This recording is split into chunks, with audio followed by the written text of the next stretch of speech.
नमस्कार, प्रवास साक्षी देख रहे हैं आप। आपके साथ मैं हूं अंकित सिंह। कार्यक्रम है दे धनाधन। देश के इतिहास का अब तक का सबसे बड़ा एलआईसी आईपीओ 4 मई को लॉन्च हो गया है। रिपोर्ट के मुताबिक एलआईसी का आईपीओ 17 मई 2022 को शेयर बाजार में सूचीबद्ध भी हो जाएगा।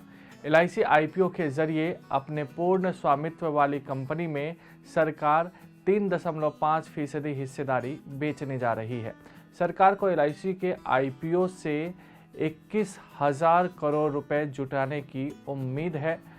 यह आईपीओ बिक्री पेशकश के रूप में है और इसके जरिए सरकार 22.13 करोड़ शेयर बेचना चाहती है। शेयर का प्राइस बैंड 902 से लेकर 949 रुपये प्रति शेयर निर्धारित किया गया है। एलआईसी के आईपीओ को पहले दिन 67% अभिदान मिला, दूसरे दिन भी पूरा का पूरा अभिदान मिल गया। अब सवाल ये है कि आखिर आईपीओ क्या होता है, तो इसके बारे में हम आपको बता देते हैं। जब किसी को अपना बिजनेस बढ़ाना होता है तो उसे पैसों की ज़रूरत होती है। हमारे देश में पैसे जुटाने के 3-4 तरीके हैं, जैसे उधार मांगकर, प्रॉपर्टी बेचकर या लोन लेकर।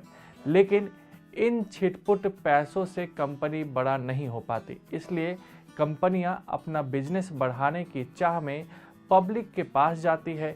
इसके लिए उन्हें अपनी संपत्ति का पूरा ब्यौरा बताना पड़ता है।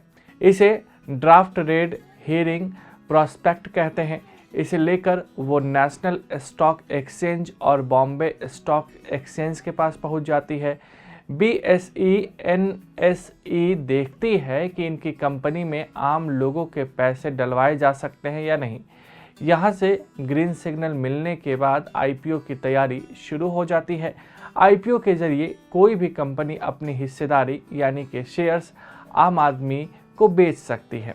अब हम आपको ये बताने जा रहे हैं कि अगर आपको आईपीओ के जरिए शेयर मिल जाएगा तो इससे आपको क्या फ़ायदा होगा। एलआईसी के आईपीओ के ऑफर प्राइस बैंड 949 रुपये को देखें तो यहाँ एबेंडेंट वैल्यू प्रति शेयर के हिसाब से 1.1 गुना पर मिल रहा है। दूसरी निजी बीमा कंपनियों के औसत वैल्यूएशन की तुलना करें तो एलआईसी के शेयर बहुत सस्ते, करीब 60% से ज़्यादा कम में मिल रहे हैं।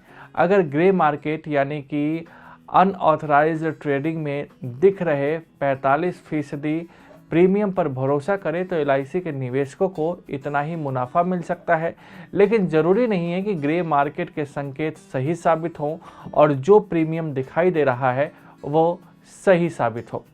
27 करोड़ से ज़्यादा एलआईसी बीमा धारक है। डीमैट अकाउंट की संख्या 8 करोड़ है। एलआईसी का बीमा बाजार पर इस कदर दबदबा है कि करीब 27 से 28 करोड़ लोगों ने इसकी पॉलिसी ले रखी है, जबकि देश में कुल डीमैट अकाउंट की संख्या 8 करोड़ है। यानी कि एलआईसी पॉलिसी धारकों की संख्या देश के शेयर बाजारों या म्यूचुअल फंडों में निवेश करने वालों से 3 गुना ज़्यादा है, जिसे देखकर लगता है कि पॉलिसी होल्डर्स के बीच भी टफ कंपटीशन होने वाला है। लेकिन एक आंकड़ों पर गौर करें तो यह भी ज़रूरी है कि जिसे वित्त मंत्रालय के department of investment and public asset management के मुताबिक एलआईसी के आईपीओ में निवेश के लिए पॉलिसी से पैन को लिंक कराना एकदम ज़रूरी है और इसके लिए आखिरी तिथि थी 28 फरवरी। 6.8 करोड़ लोगों ने अपना पैन लिंक करा लिया था। ये तादाद डीमैट खाता धारकों से थोड़ी सी कम है। 10% कोटा जो भाग्यशाली हुए उन्हें तो मिलेंगे ही, फ़ायदा ये है कि 60 रुपये कम कीमत पर मिलेंगे। बाकी लोगों के लिए 35% रिटेल कोटे में संभावनाएं रहेंगी। क्या इसमें पैसा लगाना चाहिए, ये सबसे बड़ी बात है। ज़्यादातर मार्केट के जानकार इसमें पैसा लगाने की सलाह दे रहे हैं। आईपीओ में शॉर्ट टर्म और लॉन्ग टर्म दोनों से पैसा बन सकता है। हालांकि जानकार लॉन्ग टर्म तक बने रहने की सलाह दे रहे हैं।